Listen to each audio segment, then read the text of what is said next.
When it comes to education, we're all used to the idea that we start with the student. It's kind of axiomatic that you would put students first in the world of education. But when you consider that education is a bridge to opportunity,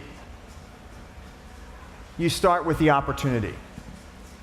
The work that we at Burning Glass are lucky to do is to actually track the universe of opportunity. We do that by collecting millions of job postings every day, hundreds of millions of people's resumes and online profiles, in order to be able to understand what is in demand across the job market, and importantly, what are the skills that it takes to get there. And as we undertake that analysis day in, day out, one of the things that we've come to understand is that when you unpack jobs, when you look at what the market is asking for students to bring with them, for workers to bring with them, the job market itself is a misnomer. The job market actually isn't defined by jobs at all so much as it is defined by the skills that define, in turn, those jobs. The skills of a job form a kind of genome, and that metaphor is really powerful because it expresses the dynamism of the market. It expresses the diversity of the market. It expresses how different skills can comprise the same job, and how the skill definition of those jobs is changing, is mutating over time, and how jobs become related to one another. And in fact, as we look at this point, we've analyzed well over 1 billion jobs, online profiles. Probably the most profound insight that we have found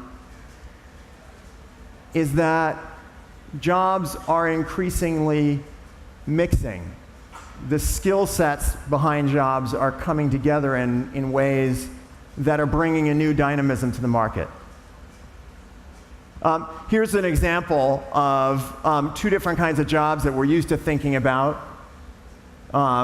Accountants, by the way, were the data scientists of the 19th century. Everyone likes to think about data science as this hot new thing. What we've learned over time is that skills trickle down. Back at the dawn of the Industrial Revolution, most people didn't need such complex mathematical functions as long division. All of a sudden, firms needed to be able to account beyond the gold that was in your pocket. And you had accountants. But now look what's become of them. It's useful to think about that mutation, if you will. Because it's not just that data scientists require more advanced skills than accountants, but they require actually a much broader range. And so increasingly what we're seeing in the job market as a whole is jobs that are mixing skills together. And that challenges conventional norms of how we train and educate people for jobs. To put that in perspective, here's an example of coding skills. We all hear a lot about coding skills. And we're used to thinking about all the jobs that there are out there in the tech economy for developers and coders. Here we've taken the array of jobs and we divided them up into their earning quartiles. And what you see if you look at the far right of the page, you're looking at jobs in that top earning quartile. And what we found is spot on half are in occupations which have significant numbers of postings that are asking for coding skills. Now, I want to be really clear about that. That doesn't mean that half of top earning occupations are tech jobs. These are jobs in marketing. These are jobs in finance. These are jobs in life science that are looking for people to have, increasingly, to have tech skills. And I also want to be really clear because top earning quartile jobs sounds really highfalutin. And what it actually means is that you're making more than about 55 or 60,000 euro a year. So increasingly, to have a crack at a middle class lifestyle in the 21st century there's blending of new skills into traditional kind of work. And so more than we see jobs going away, we see jobs changing. And here's a very similar example around data science skills. Top left are all those jobs for data scientists and the like, all the newfangled jobs. The much bigger orange circle here is the demand for jobs that we've always heard about, which now want data science and analytics skills. Jobs that are hybridizing, and we call this the hybrid job economy, are growing twice as fast as other jobs. They pay a significant premium over other jobs. And this notion of skill sets mixing, of a hybridization of skills, isn't just the domain of jobs in data science and coding and the like. It's also what we're seeing in the universe of what we call middle skill jobs, jobs for people who don't have university degrees. We found that in the world of middle skill jobs, in fact, 8 of 10 are now digitally intensive when you actually look at what skills employers are asking for. Digitally intensive middle skill jobs are growing twice as fast. In fact, the few jobs that are left for middle skill workers that are not digitally intensive are in construction and transportation. And those middle skill jobs that are digitally intensive are twice as likely to pay a living wage. So all of this says that there's a bunch of disruption that's coming into the job market and that has real challenge for the world of higher education, but it actually gets even more challenging. And that's because of the dynamism that we're seeing here in how these skills are introducing themselves and how skills are redefining jobs as we know them. Let's say 5 years ago you had a crystal ball and you said, I know about these data science jobs are going to be a really big thing, and guess what? You'd have been right. The last 5 years or so, there's been about a threefold growth in jobs in data science. We're used to big numbers these days. Threefold may not seem that big, but when you think about the tectonic pace of change in the job market, threefold is really fast. But at the same time that set of jobs has grown threefold, even if you had the education programs to train people for those jobs, what you would find is that the kinds of skills that define those jobs have actually changed much faster. Demand for data visualization skills within those jobs has grown 24-fold. Demand for big data architecture skills has grown 18, 19-fold. Demand for business analysis skills within those jobs. It's no longer sufficient just to be able to do the quantitative work, but you need to be able to relate it, right? That's grown 10-fold. So the basic substrate of jobs changing very fast, and that's within a higher education system that changes much more slowly. In fact, this is some very new research that just came out last week from David Deming at Harvard University, looking at the pace of technology change as being the driver of the STEM skill gap. We're all used to hearing about how there's a shortage of STEM workers, how we need to put more STEM workers into the pipe. But what David found is that the pipe is a leaky pipe. It leaks because of the rapid obsolescence of skills, and the corresponding lack of a lifelong learning infrastructure means that people, STEM workers, become obsolete. And those who actually have experience tend to move to other fields. So we're putting all this work into trying to keep pace with an engine that's moving very fast. Now, it's important to think about the world of hybrid jobs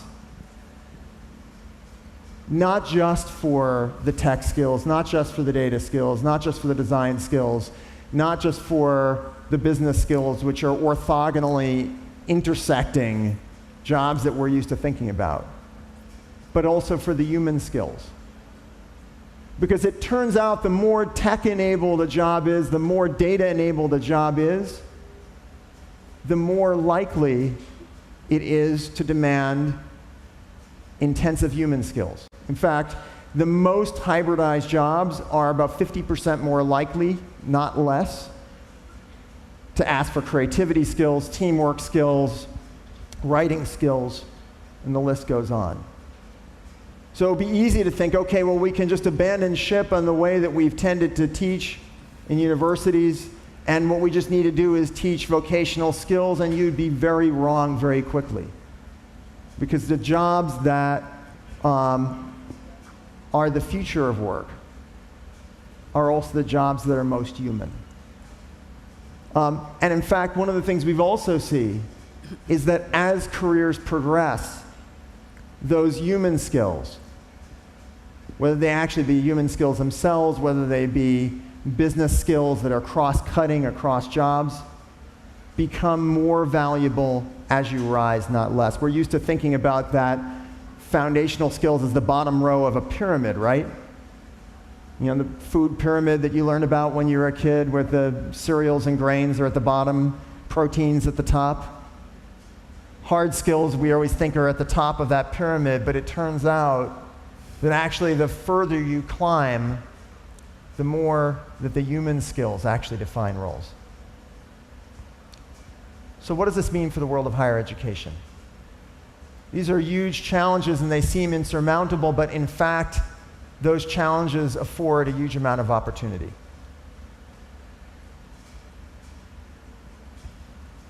That opportunity revolves directly around the inefficiency that exists in the job market. We're all familiar with the skills gap, with skills mismatches.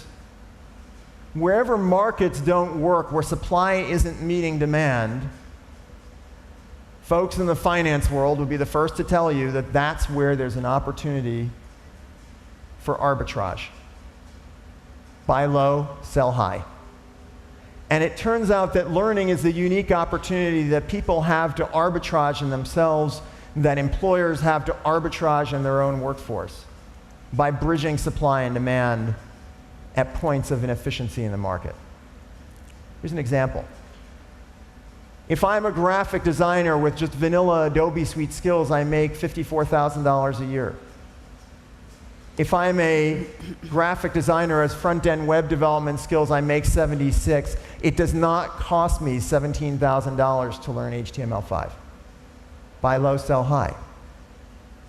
And so when we start to unpack the world of skills, we come to see that there are significant opportunities for us to play in the world of higher education by unbundling the offerings that we have. And here's just a set of examples. You can see these exist across the market. Here's the example of data skills. You can see huge returns, whether you're a school administrator, whether you're a healthcare administrator, whether you're a factory plant manager. Acquiring certain skills unlocks value in your career.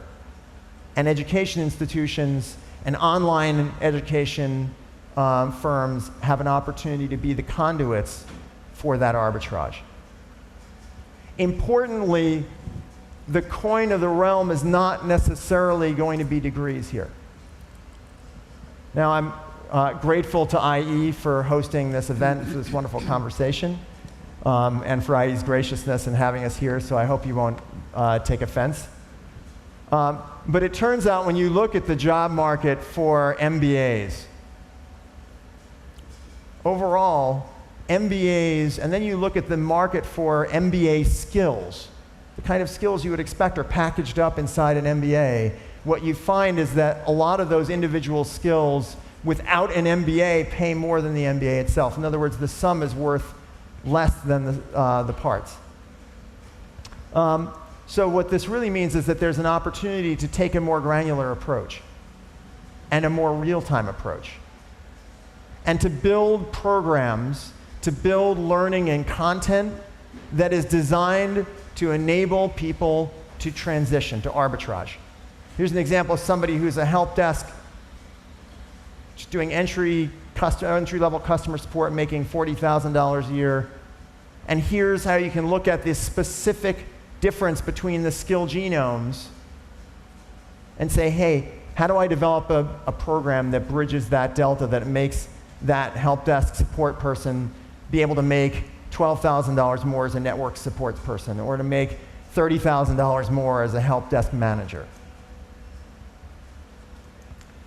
Now, at the same time that skills unlock new opportunities for the world of higher education, skills also enable degrees to be more effective. Here's the results of a very interesting piece of research that was undertaken at the Wharton School in the University of Pennsylvania, looking at our data and looking at a very clear correlation between experience and level of education. And what the study found is that as jobs ask for more education, they also ask for more experience. It's a very direct correlation between the two. And so it explains two things. It explains, on the one hand, why graduates go home and live in the attic. And we were just talking beforehand, and we'll talk in a little bit about the tremendous rates across geographies of underemployment of recent graduates. And here you can see it, because there's relatively few jobs for recent graduates that don't also want lots of experience. They want the education, but also don't want experience. And conversely, for the majority of people, whether they be in Spain, whether they be in the US or elsewhere, who don't have a university degree, it explains the double penalty that they face. Because on the one hand, their lack of education costs them, but as they acquire more experience, that also doesn't factor in. So why do I want to start there in understanding how skills can arbitrage degrees? Because we can understand that there's a problem. And a lot of that problem is that there is a last mile gap between the skills, whether it be in an arts degree or frankly even in a STEM degree, and the skills that employers expect. Here's an example of psychology majors in the US. This is one of the most popular programs of study.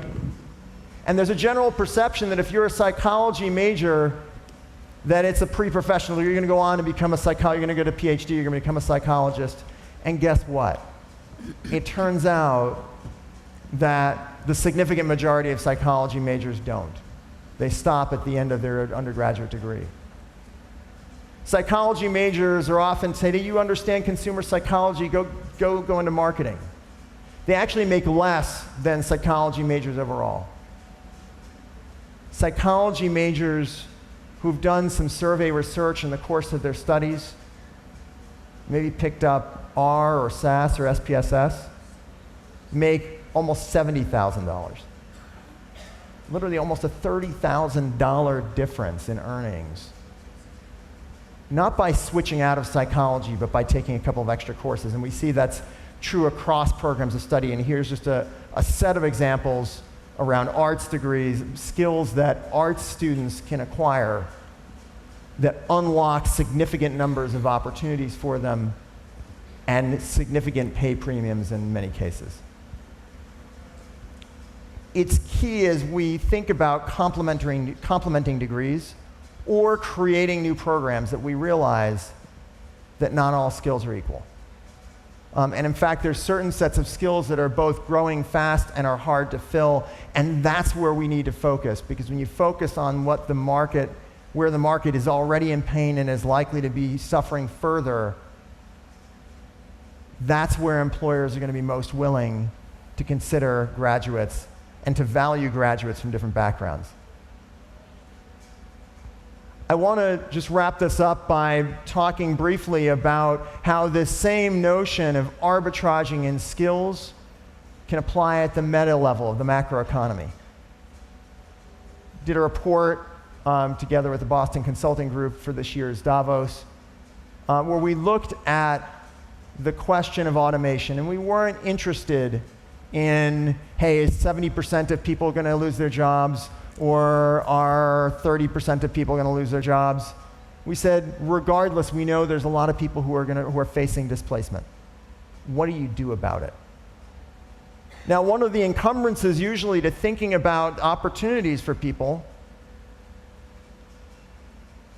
is that we tend to think about these as job-to-job transitions, and when instead you think about the skills that someone's acquired.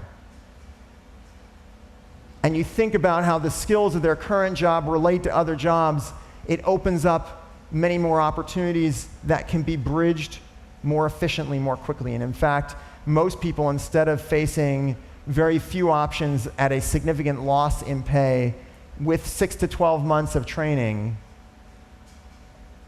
can have about 10 different options and a significant gain in pay that they can make instead. This applies across fields. We think a lot about people who are in low-wage, service economy, retail work. And we did an analysis of what happens to them over time. We looked at their career histories and found that those who are able to transition out of retail jobs, out of store clerk jobs, are more than half, their automation risk is halved, and at the same time they are significantly more likely to be in a job paying much better, defined as paying at least 30% more. So we're not talking about small beer. Some of those pathways may not seem very probable. For example, going from retail into IT, into ICT jobs. How does that happen? Imagine I am working at a large retail store and I'm selling consumer electronics. I get a little bit of training. I'm not going back to school to get a degree. And I learn how to set up people's consumer electronics, right? Most electronics places have somebody who'll do that. From there, a little more training, and I get a help desk job. And that's a golden gateway job to a bunch of IT network support jobs. The same notion applies to the world of diversity as well,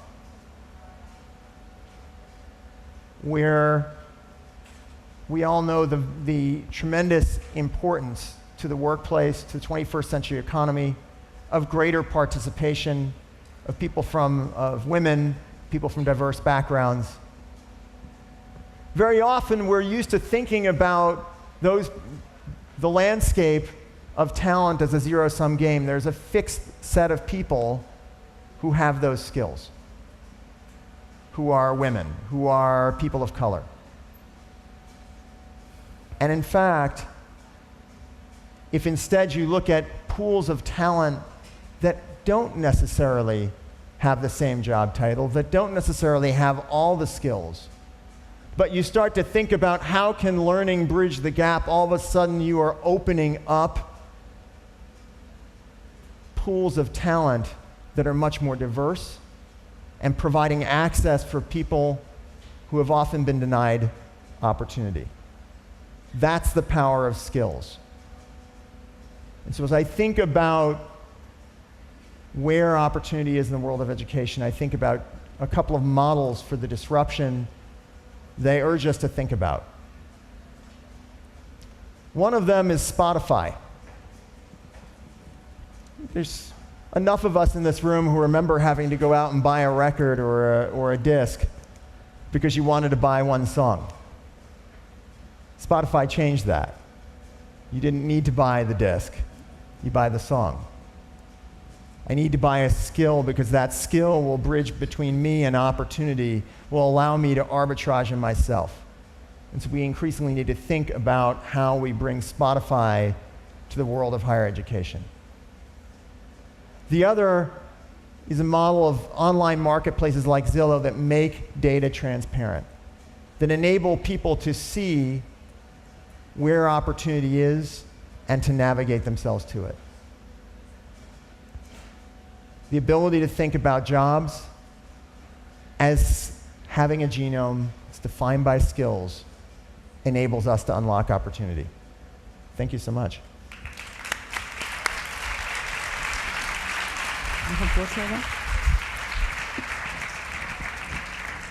Thank you very much for an excellent presentation that gives us a really good idea of how jobs are being transformed in the US in particular. So I would like to focus this conversation on how we can complement the very specific and detailed data that you have for the US, on the data that we have from the OECD comparing many different countries. So my interpretation of your message is that skills have become the main currency, and we completely agree on that. Now, this has major implications because, as you said, it's not only about jobs being destroyed. OECD estimates are much lower than other estimates, about 14% of jobs disappearing. But the main transformation is that many jobs are going to have many tasks being automated. That's right. So for people to remain in those jobs, they will have to perform those tasks that are the high-skilled, non-routine tasks. So these people will need to upskill and reskill throughout life. And that leads to the lifelong learning system that you mentioned. And as you mentioned, it's very poorly developed in most countries because this need was not there before. Yeah. So my first question is, should we be looking just as universities and adopting a more granular approach like you suggested, or should we be using many other means? Not only the technology, but also vocational training, training on the job by employers themselves. What's your opinion on that? So I think there's, I think every means necessary, or any means necessary, is absolutely critical here. To your point, the ability for people to acquire skills over time in a market where skills change really fast is something that's of critical consequence, and particularly as we see the spate of potential disruption that's going on. And on the one side, and on the positive side, the potential to actually unlock opportunity in this kind of economy with people having the right sets of skills. Now, I think that whether we're talking about universities, whether we're talking about further education institutions, polytechnics, in all cases we need to make sure that there's a alignment between the demands of the market and what people need to accrue. And I think one of the things that I think about is the question of how do we scale higher education or further education broadly defined. Not only beyond physical infrastructure, but how do we unlock its potential to a broader audience. I know in a lot of countries, higher education institutions are under huge amount of financial stress. And I actually define that as a revenue problem more than a cost problem. It is a cost problem, but it's a cost problem that's very hard to cut, which means that you actually ultimately need to be able to find new markets for higher education. I know that's a very commercial term that most people in higher education aren't used to thinking of. When you think of it in that regard, and you think about the treasure trove of content that most higher education, and I'd say all higher education institutions represent, the ability to be able to call out specific courses, specific content, and say, hey, this has a value in and of itself that can be delivered across the market. I think that's absolutely right. Now, I'm curious to hear your perspective. You brought up the point about employer learning, and I think it's, from our perspective, we certainly look and actually work with a lot of employers to help them figure out how they can develop pipelines of talent. But curious to sort of get your read on that and the potential of it, given at the same time the data that we all have about the high rates of employee turnover and therefore the low payback period that employers can expect. Yeah, I'll start taking a step back. So first, what we find in our surveys is that there are huge differences in quality between education systems, going from compulsory to higher education, to the extent that if you look at the PISA survey at the age of 15, the end of compulsory in most countries, the difference between the top performer, Singapore, and the lowest performer, that I won't mention, is equivalent to 7 years of schooling. So that means that it's the equivalent of most of compulsory education. So the differences are huge. And if you look at the survey of adults, you find that university graduates in some countries have a similar level of skills as secondary students in other countries. This poses a big problem for employers, which is that educational degrees are becoming less and less reliable signals of the level of skills of people. That's right. And also because people are acquiring skills through other means, through MOOCs, through their own initiative, through learning on the job. And therefore, the problem for employers is if educational degrees are no longer a reliable signal, first, how do I evaluate the level of skills of the people that I'm going to be offering a job? And then how do I keep reskilling and upskilling them throughout life? There are some countries, this is your question, there are some countries like Germany or countries in Northern Europe that have a long tradition of employers taking responsibility for the upskilling and reskilling of the people. So they really see this as a very gradual process, not disruptive. They've been doing it for a long time. But when employers are not used to having that role, or when you have mostly very small businesses where the benefit cost of training people is the opposite, really small businesses are the largest proportion in most countries. They have a high level of cost in the sense that it's very difficult for them to release time for people to train others, and very few benefits because people tend to leave once they upskill. So you need to support SMEs in those countries where SMEs represent the largest proportion of the economy because they do face particular challenges in training the people. I think this is also one of the places where big data is going to play a significant role in bringing efficiency to the market. I think you're absolutely right to point out essentially the signal processing problem that defines the job market in so many regards. Employers are often asking for something that they don't actually want or need. And so we're sending inefficient signals to talent about what it requires to get a job. And that is costly. When we see significant gap between the percentage of jobs that ask for a university degree on the one side and the percentage of people in the current workforce who have what we call credential gap, that says that we are raising the stakes in ways that are going to starve employers of talent and are going to deny workers opportunity. And so the question is, what do you do about it? And well, first of all, one of the things I think starts to happen is that as employers can be more analytical, and this is where big data comes in, the analysis allows you to actually look at what really pays out.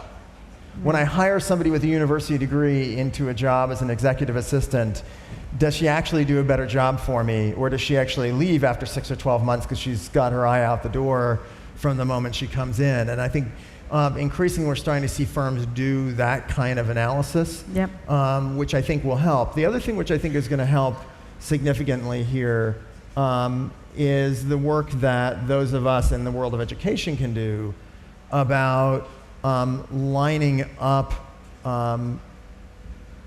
credentials with demand. And really being able to say, okay, first, how do we start by understanding where are there pain points in the market? There's something which we, in American law, refer to as the Willie Sutton rule. Now, Willie Sutton was a bank robber in the 19th century or turn of the 20th century. And at some point when he was finally apprehended, he was being hauled away by the police. And some stupid reporter said, "Willie, why did you rob all those banks?" And he said, "Because that's where the money is." If I want to be able to make a dent in this problem, I don't approach it as a supply side problem, as a social problem, and say, well, this isn't fair, we're creating demand for people to have. What you do is you start off saying, where does it hurt employers? Where are employers not getting what they need? And let's be able to provide them with alternative sources of supply that are totally aligned from a skill perspective. Because then that's where you're likely to get currency in alternative credentials. So this leads to the problem of mismatch. And there are different ways in which to measure mismatch. So we have data for qualification mismatch, which shows that in many countries, I'm talking surveys of over 40 countries, The level of overqualification is very high. This is normally university graduates that accept jobs that don't require a university degree. The level of field of study mismatch is also very high. So very few people are studying STEM, for example, and that's what's demanded by the labor market. But when you actually compare the level of overqualification with the level of actual skills mismatch, there's a huge difference, because the workers that are overqualified are actually well matched for the skills. The level of skills mismatch is much, much lower, which brings me back to the differences in the quality of education system. So sometimes, as you say, employers cannot rely on educational degrees as a signal. Then they have their own processes to evaluate level of skills, and the most costly one being turnover. You hire the person and it doesn't work, and then the person leaves very early. But there are other selection processes that more and more look at the level of skills, and then what you find is that, as I said, there is a big mismatch between qualification mismatch and skills mismatch. Skills mismatch is actually quite low, which means, I guess, that after a certain period of time, even if there has been a mistake made in the hiring, the employer learns what that person is good at and then places them in the right job. Otherwise, we wouldn't see this big discrepancy between overqualification. So sometimes we get a bit of a hype about the level of overqualification, which obviously is bad news, because a lot of investment has been put into getting that educational degree, but it is not related to the level of skills mismatch, which is actually quite low. I think that's sobering and no doubt right. And I think that the point that you make about the need to step up the quality of education, both broadly and specifically, is spot on.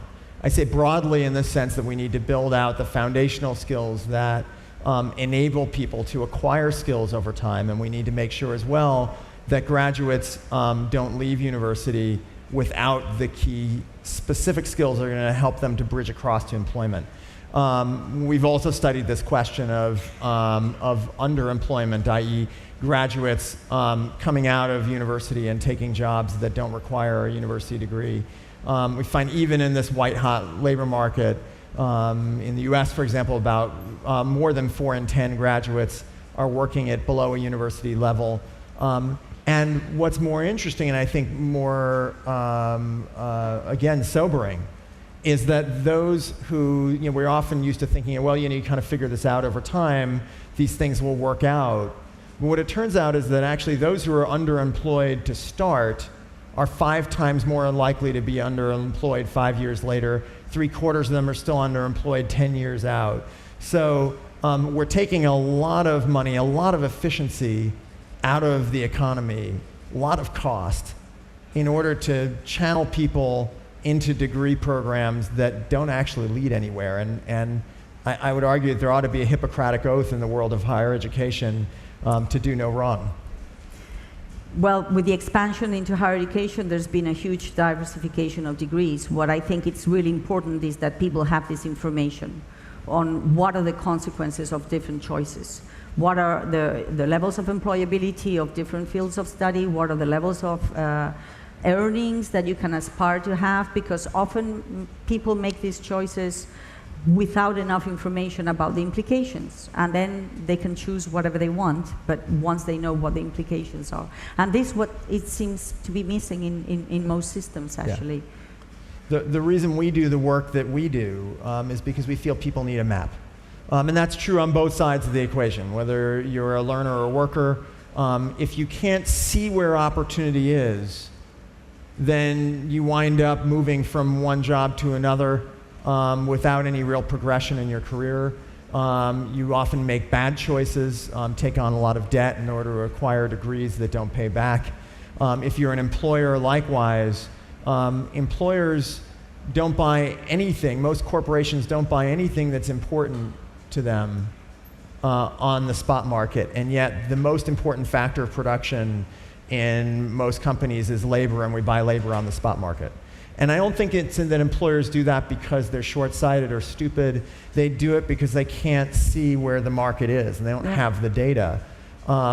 I think for all the entrepreneurs in the audience, I'm looking forward to seeing somebody develop a Waze application, not for what you do in your car, but for people's careers.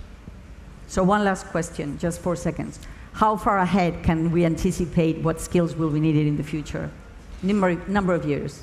I think it depends on which skills. I think as we think about the core foundational skills, we know that they are enduring and they are durable, and they actually don't change. The core skills that you acquire in an arts program actually prove to be very valuable. Conversely, by the way, again from David Deming's research with our data recently, the returns to a STEM degree actually go down over time until they more or less converge with arts degrees. On the other hand, I think when you're talking about the specific skills, particularly in the tech and digital economies, we don't try to look more than about 2 to 3 years out. We think after that it becomes unreliable. Okay, so time's up. Thank you very much. Thank you. Thanks. That's great.